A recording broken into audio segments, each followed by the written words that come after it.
So I'll start. I need to tell a little bit about myself so we get to know each other. So my name is Nir. It's an Israeli name. I'm originally from Israel. I started my career actually in the Israeli Intelligence Corps. I was part of the army during Iraq War, and I was part of the cyber intelligence, threat intelligence guys there. I worked a couple of years in Israel before I moved here to New York in 2002, just a little bit after 9/11, which was kind of scary. I was working as a security analyst for few vendors, mainly in the user behavior analytics space and in threat intelligence, of course, which was relevant to my career. And currently I'm working on an inside threat type of a company named Preempt. And I decided to do this talk because I've worked for so many vendors that even me started to get confused with all those vendors around there. And each one is kind of giving you a different idea of how they can help you, and trying to put myself in our side and see what we can really get out of it. So I'll start with a couple of stories, just two stories. Two sad stories, to be honest with you.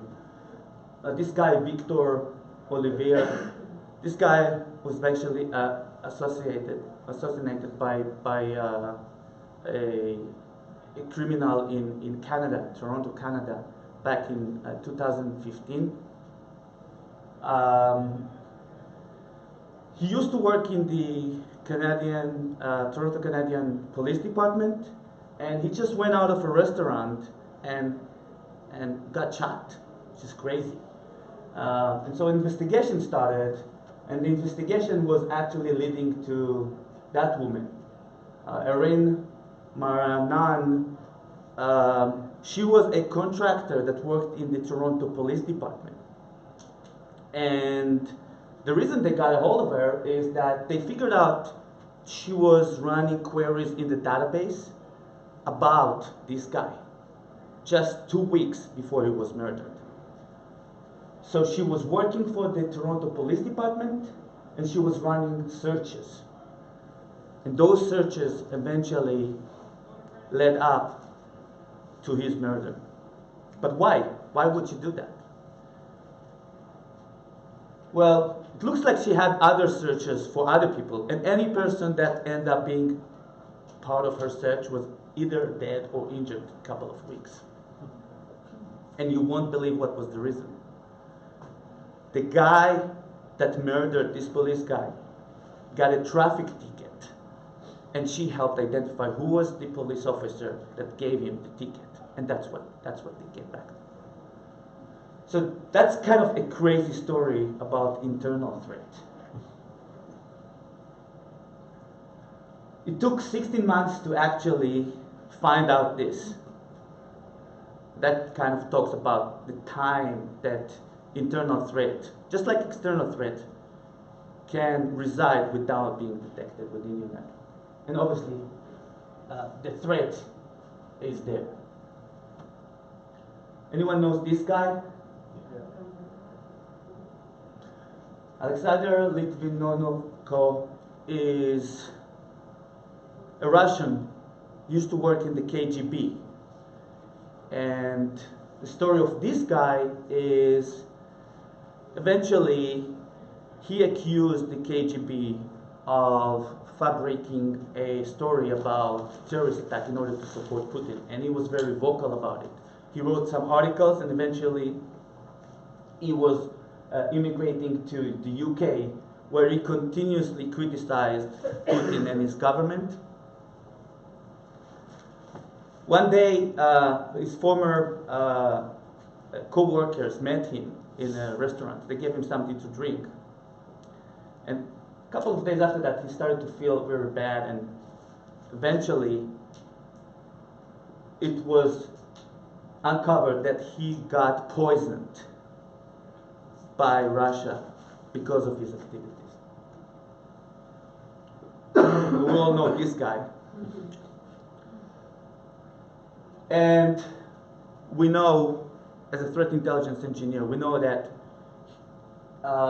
Russia was involved and still involved in a lot of cyber activities within the US, including involvement in our latest election, including involvement in Ukraine, black energy. I don't know if anyone heard about that. And so he has a goal. You know, totally different individual, much more power. But similarly, he has motivation.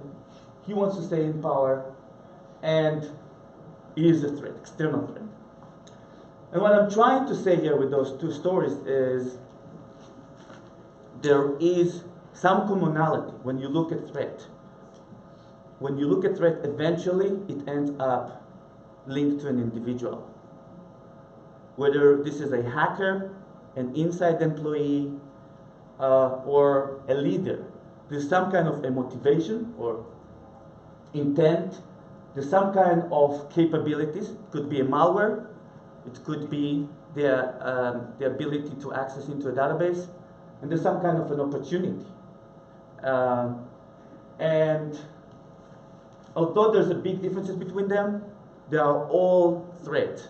And there's some things that we can do that relates to all of those together. So today I'm going to focus around how we can identify those individuals, whether those are big groups that are attacking us from nation states, or they are individuals that sitting within our organization.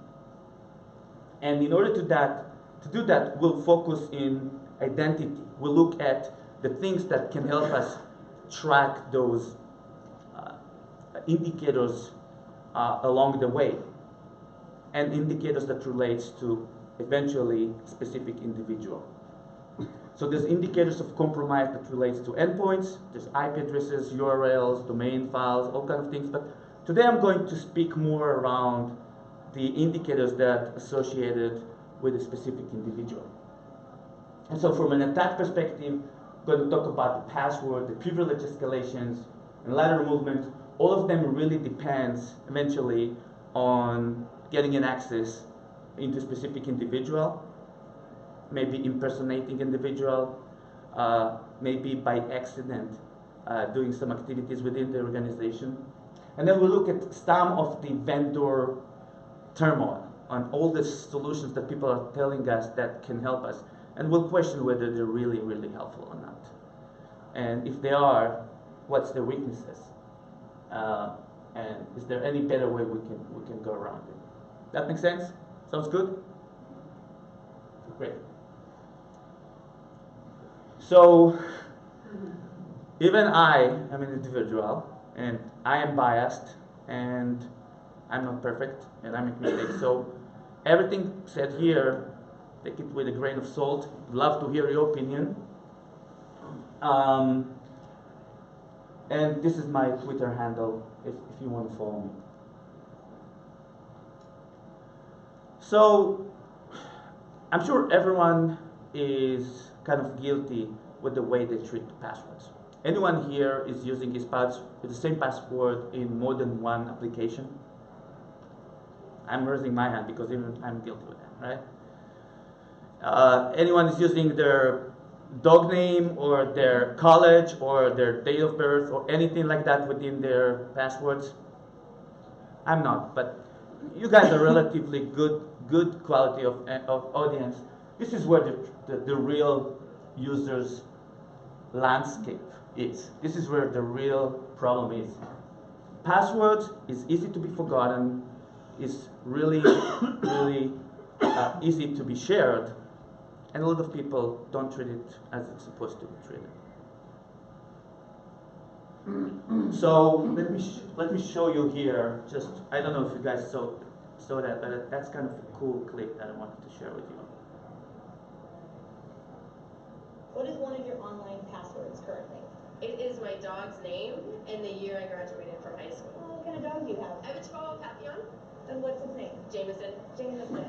And where did you go to school? I went to school back in Greensburg, Pennsylvania. What school? Hempfield Area Senior High School. Oh, when did you graduate? In 2009. Oh, great.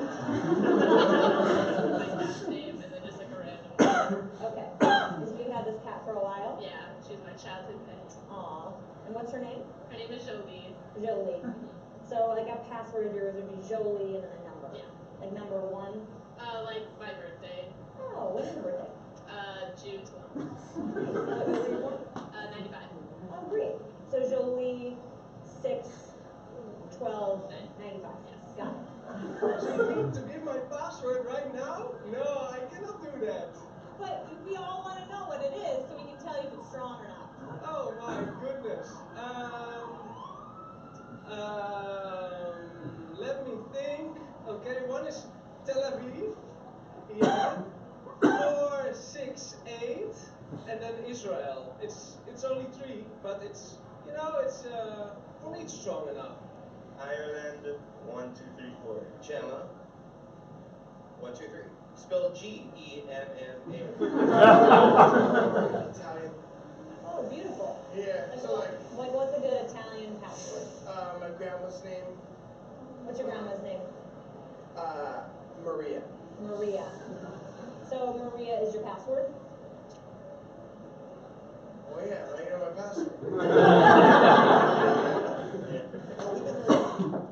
All right. So yeah, I think he's the only one that actually got it. yeah. It took him a while, but he got it.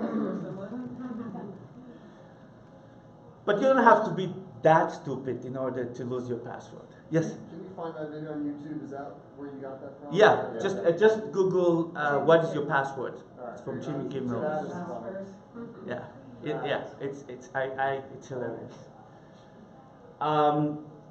Yeah, but even if you're not giving out your password, there's still easy ways to get a hold of it. Just a couple of the things that we see out there. For example, any breach, the LinkedIn breach, the Facebook breach, has a list of hashes that eventually again be distributed to all major security teams.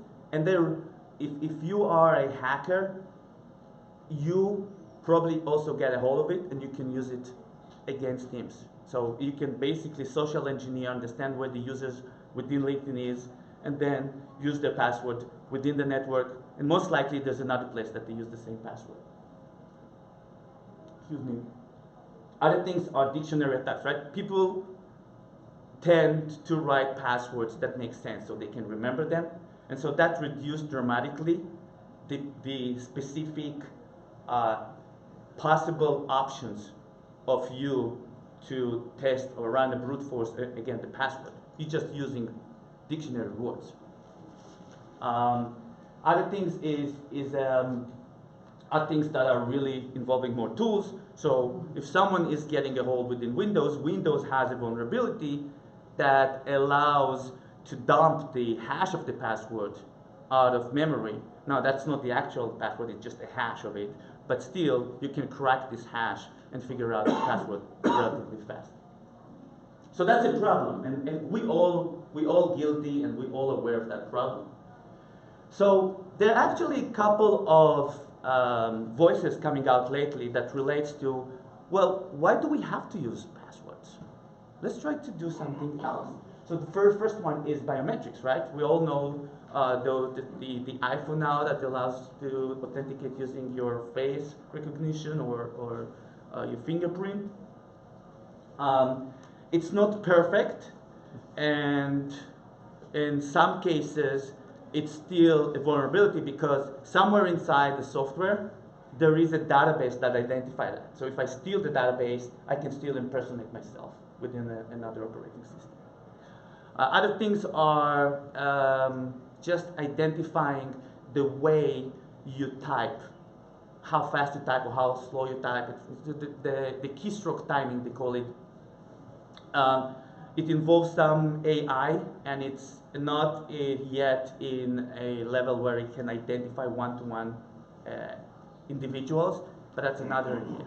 Anyone heard about Windows Hello? Yeah. So Windows realized that passwords are probably a problem for them. I mean, Microsoft sort of realized that, and so they're trying to start with also a passwordless approach, where you can either use some kind of a token, some kind of a device, either instead or in addition to the password you have. There's all kind of an idea behind it, but none of them is really a fully replacement yet to passwords. So if I'm looking at the red team's perspective or hackers, there's a nice list of already existing password cracking tools out there. Our company is using some of those. Anyone's familiar with the rainbow tables? So yeah, it's just a way to crack it much easier. A lot of the password cracking tools are specializing in specific type of passwords, right? Passwords that relating to web access, passwords that related to databases, passwords that related to Windows, passwords that related to Linux. Each one of them has either a library or a set of tools that helps you crack it. So, and obviously there's phishing, right? There's phishing. So there's always the human element where you're just getting an email, you click on the link, and you voluntarily put your passwords there because you believe this is legitimate. But then when you get the password, the next attack vector, the next natural attack vector is the privileged user, or escalation of privileges, because most of the users, especially those users that we saw in the video, they're not necessarily having the admin rights, right? So we might lose the battle there, and we will get the user's credentials, so we'll own the user space within the host. But what do we do when we want to get into the network, to the main? What do we want to do to get a hold of the critical assets, the finance server, or the IP, or the executives' desktops? We need to escalate privileges. And statistics telling us, this is from 2016, it didn't change much, that the next to the password harvesting or password cracking attack vector is the privilege escalation vector. And so a short video that also amuses me a little bit, hopefully you like it.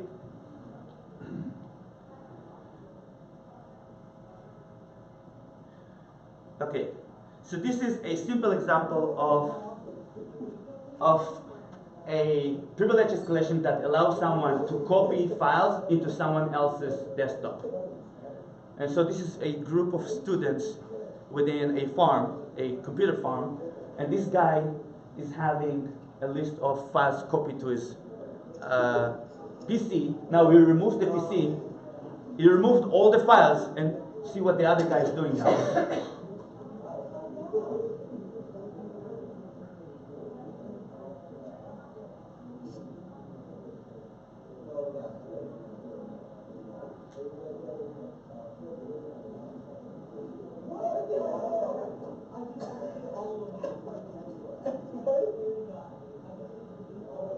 Like, I swear to God, I deleted those files. How come they appeared all of a sudden again? The user just copied all the files back and forth to the other guy because he was stealing his hash, he's stealing his credentials.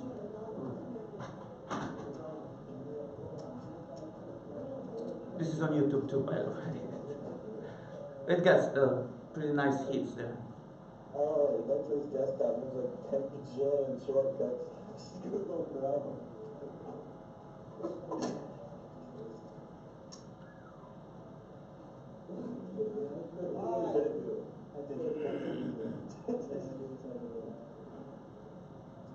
Mission accomplished, possibly?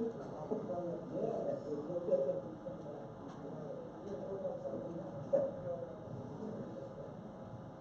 Now, at the end of the video, the teacher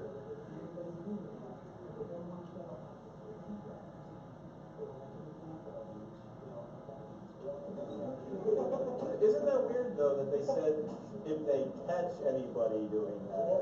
So.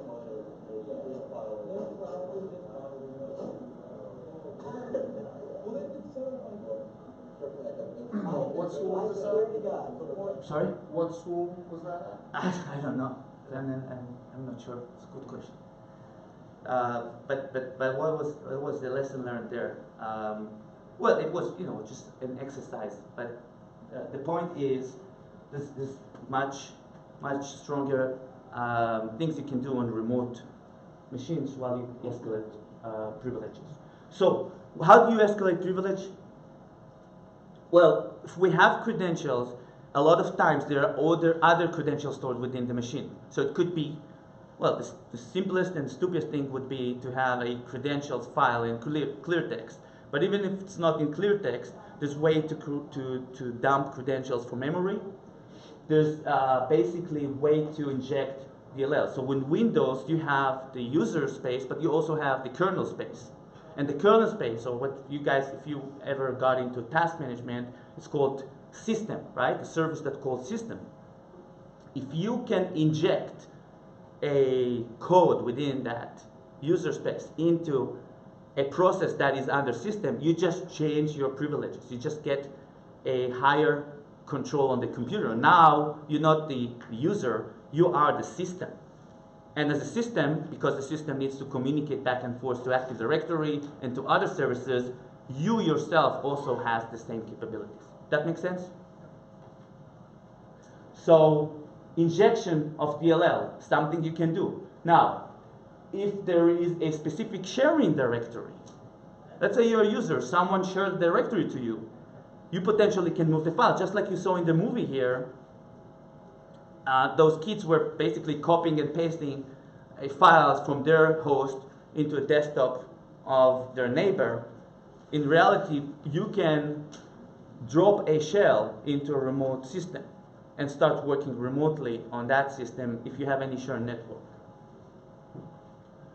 A lot of times there's not enough service permissions around the user, so even though you are a local user, you still have permissions that allows you to access other services. And when I say services, I mean other servers, right? Or you can access, for example, the Exchange server, but can you access within the Exchange server only your email, or can you see some other activities, right? Depending on the rights that you've been given, you might be able to do that. And then there's token manipulation. Anyone heard of Kerberos? Okay, so I'll talk about Kerberos later on, but remember that Kerberos is another vulnerability that can be leveraged. There's a couple of really strong tools. Mimikatz, everyone knows Mimikatz. Mimikatz is much more than a privilege escalation tool. It's basically a Swiss knife of multiple capabilities.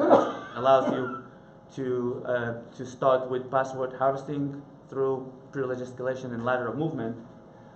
There's a great tool if you are in a Windows environment and you want to explore it. Look up PowerUp. PowerUp is a great tool that allows you to escalate from a local user to a local admin. Now, local admin means that you have full control on that specific host. You not necessarily can start moving laterally to the network, but it's a great starting point because local admin, as we'll see later on, can easily help you to move to be a domain admin. And there's a lot of other tools there, but again, out of those, I really recommend you to look up PowerUp and Mimikatz.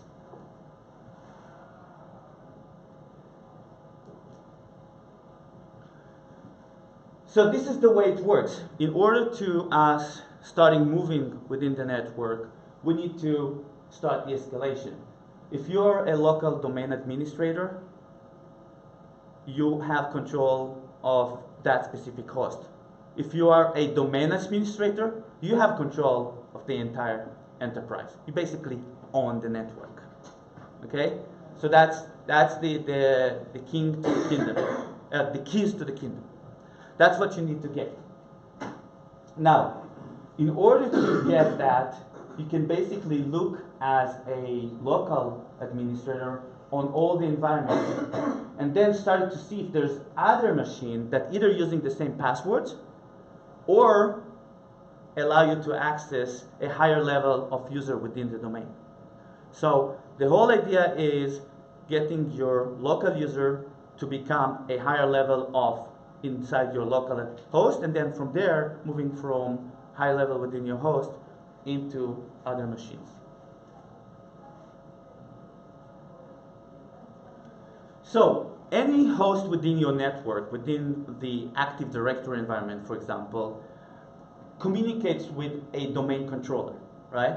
Domain controller is the server that has all the secrets. That's the trusted entity within your environment that eventually can help you communicate with your printers, with your finance, with your HR apps, with whatever, okay? If there is a way for me to communicate with the domain controller, the first thing I want to do as a hacker is to query for the environment. Because I don't know, I just know that I'm in that specific host. I can start enumerate the users in the environment. I can start enumerate the hosts. I can start enumerate the services. So this is an example of a query that every host can send into Active Directory, which is basically sits within the domain controller and asking simple question. Show me all the services within the network, show me where they are and what's their status. And you can see, well, you might not be able to see, apologize if you don't, that this is an SQL agent server that I can get as a response. You can use also that specific blog, adsecurity.org, to get more details, specifically how this is done. But the idea is, at this point, I start to map the network. I start to get an understanding of who are the potential targets within the network, where are the services that I'm interested in, and how can I get it. And so, from now, it's just moving laterally, moving within the network. Anyone is familiar with the kill chain? Okay, so real quick, the kill chain actually came up from the army. It used to be a way to describe how an attack by the enemy is going, right? It starts with reconnaissance. You get the enemy looking over your weaknesses. After reconnaissance, there is basically a delivery, which is sending the information to you. It could be a malware. The delivery could be a spear phishing email. It could be a spoof domain. Then, after the delivery, there's execution of the actual attack. And then you need to start moving laterally. And what happened is, as I showed you earlier, the escalation process is basically repeating itself. So you get a foothold of one host, you move laterally to another one, you might not have the right permissions to eventually go to your final target, okay? But within that, you escalate the permissions and then you move to another one. It's like hopping until you get into your destination. And so those techniques or tactics that I'm talking about can be repeating themselves over and over and over, and statistics shows that 90% of the intrusion analysis reports including them. 90% of the time you hear someone on news that having a breach, it's because someone was successfully stealing credentials, escalated the privileges, and started to move within their environment. That's the common denominator. That's what hackers are doing. They're changing the malwares. They might change the tactics of the way they weaponize and deliver their malwares, but once it's there, that's really a repeatable process and a repeatable problem. And so when I looked up lateral movement, that's what I got, by the way. I'm from Israel. I was like, okay, I learned something. That's also lateral movement, I guess, right? So the lateral movements techniques could be relating to what you got, right, where you are. So depending on protocols, you might be able to hijack an SSH session, which is basically a command line interface to another Linux or sometimes Windows machines. You can use Windows type of services such as remote services or distributed COM. You can create a golden ticket, which is basically a ticket that allows you to access anything within the network anytime. That's basically the end game, right? That's where you would be able to own anything. So since not everyone's familiar with Kerberos, and this is really in a Windows environment, the authentication method, let me just go over real quick the way it works, okay? So this is how it works. A client joined the network. Client means a host, right? Your PC is joining the network. And now the PC wants to get access to a printer, for example. Well, the first thing you need to do is you need to identify yourself. And so the first step is client log on. The client log on, what you do is you don't expose your password, but you send your password hashing with a specific ticket. And that specific ticket is called a TGT. TGT is standing for ticket granting ticket. And that is basically your pass that allows the Active Directory portion called authentication server to say, okay, this is John, this is Sarah. Now I know whenever John is sending me this ticket, that ticket is almost like their ID, right? This is representing that specific host. So far so good? It doesn't allow you to do anything yet, right? It just allows you to say, I am who I claim I am. Make sense? All right, now let's say I want to go to the printer. What I do is I take my ticket, okay, and I send it together with a request to the ticket granting server, and I say, I want to go to the printer. The ticket granting server looks at my ticket and see, okay, Nir is allowed to go to that server, to that printer. I'm going to create another ticket. That's going to be a service ticket. And it's going to be very specific. It was going to work only on the printer. And it's going to also, by the way, have an expiration time of 10 hours. So next time in 10 hours, or if you restart your machine, you will have to ask it again. And so now it goes back into the client, and it goes also to the printer and say, listen, if Nir is coming to you and he shows you this ticket, he's fine. You can trust him. So that's what happens. And every time you need to get a new server or a new service, you need to go through this process. And this is your trusted entity. That makes sense? So what you can see here is what hackers can do in order to circumvent this specific thing. So the attacker basically got a foothold in the system, and now there's an infected system, but you still don't have those tickets that I mentioned earlier, right? And so in order to do that, you need to dump the specific password. So remember the ticket granted ticket, the first ticket, it kept in a memory. So if I get a hold of it, I can basically try to ask for access to other things that the user itself didn't ask. Basically, I'm impersonating the user. That makes sense? So I get a hold of this ticket, and from now on, I can try to ask services. Now there is a way to have kind of include all services, which means that from now on, my server will be able to access any resources within the network. And that's why it's called golden ticket.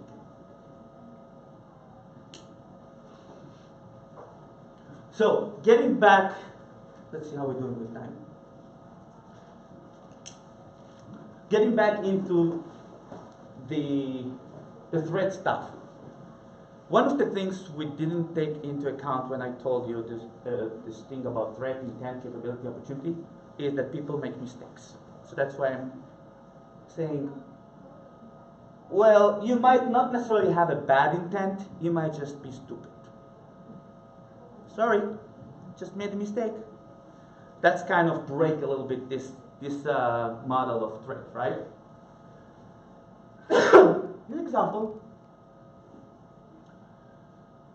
So, when we're looking at inside threat and external threat, we need to take this into account. People make mistakes. They can make mistakes because they're rushing, they can make mistakes because they're afraid, they can make mistakes for a lot of reasons. But we have to take this into account. We need to save people from themselves. The other thing about people is that they don't like to change. There's a lot of things within the stuff that we're doing on a daily basis that we do just because of a habit. And so people are kind of predictable. They're making mistakes, but with their real intention, they're predictable. If I'm a bad actor, I'll probably be a bad actor tomorrow as well, right? If I'm a good, responsible employee, I'll probably be a good, responsible employee tomorrow as well. Basically, I'm starting my day, I'm getting into my PC, I'm logging into my PC, then there's a server that I need to access, then my boss is asking me to do some kind of a report, so I'm going into a report. And if you look at it for the long run, it's pretty boring. It's pretty repeatable. And the idea is, because it's repeatable, why won't we try to track it and model it? That's the idea. And people don't like to change. And I kind of look at it, it's almost like the weather. There are going to be places and times where the people will have a different, unique behavior. But on the long run, it's pretty predictable. Do you agree? You don't have to agree. Brother's pretty sure why not. But you guys are predictable. You agree? So the only question is now, how are we going to model it? Very similar to what we do on the network. What we're looking at the network when we have a network traffic monitoring, we're trying to see a pattern. So this is a very obvious pattern, right? You know, we have peak times, we have, low time of activity, and this is something we can predict with endpoint, but we can also predict it when we're looking at identities. But for that, we need to get some data. So how do we capture the identity? We need to take all the activities that we're doing, whether it's from our mobiles, whether it's on the cloud, whether it's on our desktop, and try to somehow unify it. So from a monitoring perspective, it looks like it's basically the same person. And so we would be able to attribute it, or making you accountable of what you're doing. Whether you're home, at office, surfing your, websites, whatever you do, we want to eventually be able to link it to you, to your individual, make you accountable. So this is where the vendor terminal starts, right? Everyone understands that this is going to be a cool thing, right? The new perimeter is the identity, right? The firewalls are not relevant anymore, or they're relevant, but they're not going to stop those breaches. We lost our war on spear phishing attacks. You know, people will be stupid. People will give up their password, literally, or through some kind of a phishing attack. So what can we do? So there's a lot of vendors coming up with this idea of MFA. Anyone's familiar with MFA? Pretty cool, right? You put your password, and then just to make sure this is who you claim you are, you're gonna get a text, or you're gonna get this type of kind of verify or decline, and only if you verify that, you're going to get the access. That's pretty cool, right? Because you have it within you. This is part of physical evidence that you are who you claim you are. Well, there are a lot of pros related to MFA. However, there's some kind of disadvantages as well. One of the things that people are pushing back, of course, is when you're getting into your work environment, within your environment, logging into your desktop, for example, the extreme example, I don't want to get a text file every time I'm logging into my PC. That makes sense, right? The other thing is that what if the service is really essential for your operation and there's no one there that can approve it? You can basically harm some of your business operations. You basically, let's say the user, specific user has a problem with his cell phone or her cell phone. They're trying to access this server. All of a sudden, this is preventing some type of activity. So, from a business perspective, you can lose money or you can potentially even lose uptime due to that. So you need to be careful of how you're using it. But that's not a bad idea. Then there are those vendors that are telling you, listen, we will be able to give you a risk score. What is that? That's going to be a number. It's going to be a number, let's say, between 0 and 10 or 0 and 100 that associate to a specific user. So John is a risk score of 90. Sarah is 40. Don't worry about Sarah. Watch John. Not you. How? Because there is AI, right? The magic of machine learning. We looked at it. We decided what it does. Now, at some extent, in some way, it does make sense, right? Because if you track all those activities on the network, you can start to identify things that historically are risky, and then give highest risk score to those individuals. However, there's pros and cons. There's a lot of this which is a snake oil. A lot of people telling you, yeah, we can run some kind of a magic algorithm in the background which will tell you exactly what's the right risk score. But what is this algorithm? How do you get to that risk score? How do you really can attach a number to an individual based on what, right? The other things are, well, okay, so you recognize that this is a risky user, but did you really prevent the hack, or is it a kind of post-mortem type of a thing, right? Did you already parse the logs? You had to go into the SIEM, you had to see everything that happened. You kind of depending on all the logs that coming in from all the firewalls and VPNs and Active Directories in order to figure out what this user really did. And by the time you figure out what the user did, the user already got exfiltrated all the information out. So again, not a perfect solution. And then there's this new magic called SSO, single sign-on. How about just having one username and password? I don't need to worry to put it on the internet again. I just put it once and then I have access to the world. Well, what if someone got then access to your username and password? Then he has access to the world. It is making things simple, and SAML, which is a secure encrypted way to kind of allow the SSO to work, is a good idea when it comes to controlling the amount of time you're using your password outside of the enterprise. And it does make the user experience much better, but it still has this problem where if someone gets a hold of it, it gets the key to the kingdom, and it's not necessarily always secure. So there's all kind of protocols that enabling SSO, but it are very easy to crack. So in practicality, you basically helping the hackers to get a hold of your passwords even faster. That makes sense?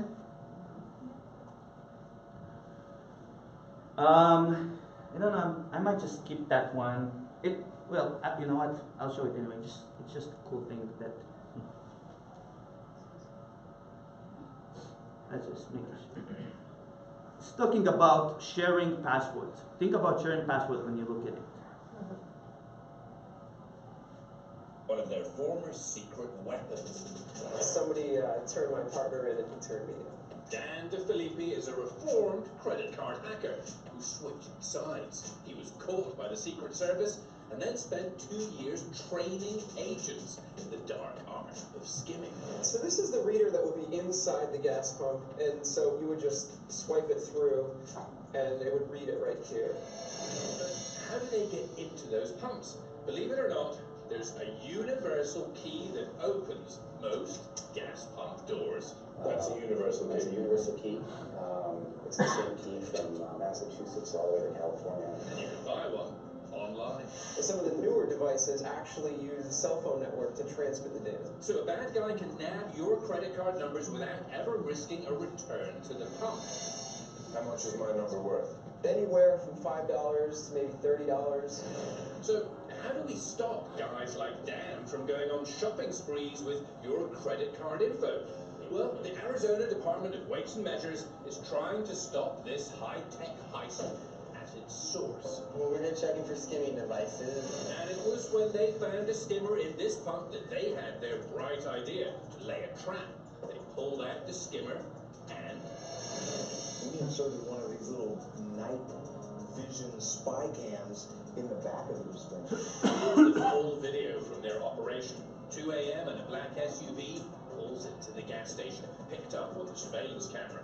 Police tell us one guy blocks the attendant's view and 2 people punch over the pump. Bingo. Here's the view from that camera inside.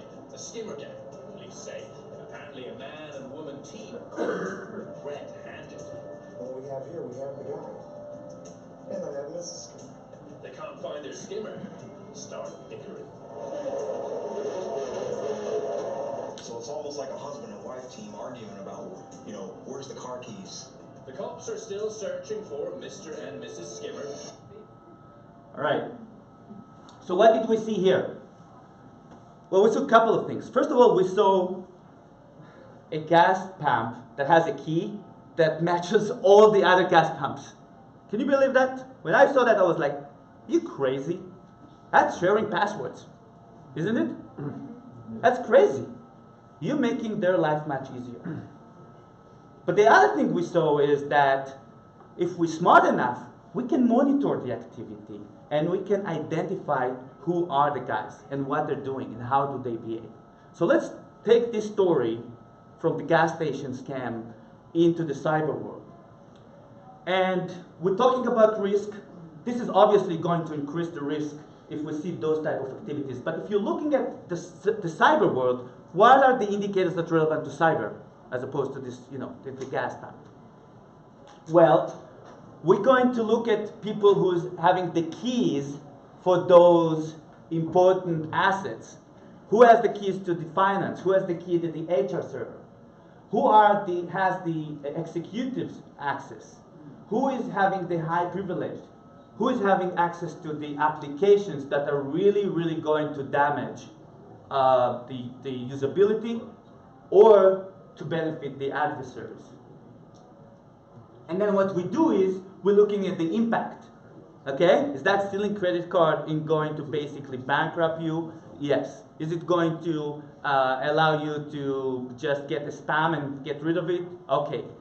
That's how you start giving the risk score based on what is the probability and what is the actual impact.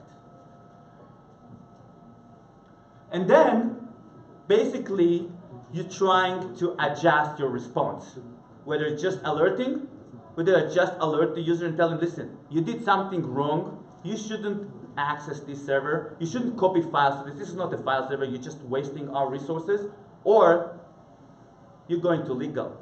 You just was running a query within our database that relates to police guy that was killed a week ago, okay? You're going to be having to reset your password. Why? Because we don't believe you is you. You're going to be basically blocked. Or even though you're running within your environment, you will have to have an MFA because you're never accessing this server. This is the first time you're accessing it for the past 2 years. That makes sense? So we can put those cameras, the surveillance camera that you saw on the PAMP, this is it. Let's put it on our network. It's basically going to look at all the activities that I showed you earlier. The Kerberos activities, the NTLM, the LDAP queries, the query for those services that I spoke about earlier. Let's put this and start looking at it over time. And if something is come out of the norm, either alert or even prevent it by blocking it. Because while you're in line, I can just hold this ticket. Remember the ticket I talked to you about? The ticket, the Kerberos ticket request? If you put something in line, you literally can hold the request, okay? And say, all right, John, please identify yourself. John didn't identify himself, I'm dropping the ticket. And whoever pretends to be John will never access the server. So me in the middle, me being able to not only sniff or do surveillance of the activity, but literally block it, is probably part of the solutions to this huge problem of identity. How do you do that? Well, each and every tactics that I spoke to you about earlier has some kind of a fingerprint on the network. And if we're smart enough and we reverse engineers those tools, the hacker tools, we can identify how it looks like. This is how something that's called Kerberos, and you can look it up, I'm not going to go over it now, but it's one tactic that's the way it looks when you are watching the network, when you're monitoring the traffic. So if I know how it looks like, I can detect it, and I can detect it, I can also block it. Now a lot of people are saying, well, Mimikatz is dead because now Windows 10 and 2006 are coming in with this credential guard thing, and they have the ability to put the service. Wow, quiet all of a sudden. I'll keep. Oh, there it is back. Thank you. I got used to it. It's white noise. Sorry, yeah. So that's not true. Windows 10 has some hidden passwords allocated into the those specific Kerberos credentials. It's make it harder for the hackers, but you can still sniff those credentials when they're coming out of the host into the authentication server. There's a lot of other ways to look at it. I recommend to look at the latest versions of Mimikatz and how it overcomes the credentials guard within Windows. Getting close to our conclusions. What should we do? We should reduce the attack surface. How do we do that? We're starting to have those balances, check and balances across your environment. Every time you're trying to move to the next step within the kill chain.